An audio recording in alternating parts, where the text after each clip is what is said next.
Chris Bassett here, and I'm making the best damn steak. So I grabbed a top sirloin steak. Angus! You're gonna need some salted butter, pepper, salt, and the secret ingredient is avocado oil. Since we're pan frying the steak, the avocado oil will make the meat nice and crispy. So you're gonna wanna start off with heat. Make it medium-high, throw your pan on there, let that warm up for a second. Next, make sure your meat's been out of the fridge for at least an hour, room temperature, and then throw that seasoning on there. Put on plenty of salt and pepper. Let's throw that avocado oil in the pan, so splash her in there. It'll be enough that the meat sits in there and cooks. At medium-high heat, our pan should be around 400 degrees. That's why we're using avocado oil, because its smoke point is 500, so we're good to go. After a few minutes, you'll notice the oil begins to smell. You may see a few vapors coming off the pan, so you know you're good to go. Go ahead and throw your meat in there, seasoning side down, right in the oil. Ooh, yeah, baby, 3 minutes! Get out your stopwatch, because we're cooking the first side at 3 minutes, and then we're flipping.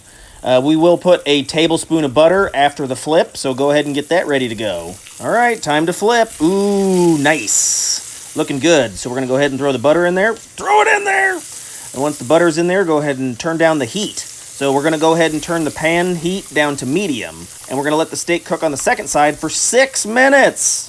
I like to use the 3-6-9 damn it's fine technique. So 3 minutes on the first, 6 on the second. Then we're going to pull her out and let her rest for 9 minutes. So this Angus sirloin was about 1 inch thick. If you've got thicker meat, cook her for a little bit longer. But we're up for time, so let's go ahead and slap it out. And we're going to let it rest for 9 minutes. That'll let the juices, it'll finish cooking, and then let the juices reabsorb. All right, let's have a look at it. Gonna cut her open. Ooh, nice.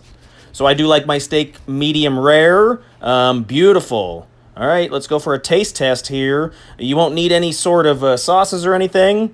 I prefer just a little bit of salt and pepper on the meat, and then the butter will give it a savory flavor. So let's check it out. Oh, yeah, baby, nice. All right, taste it, test it. Hey, check out some other videos over here. If you got any questions or comments, put those below. Thanks.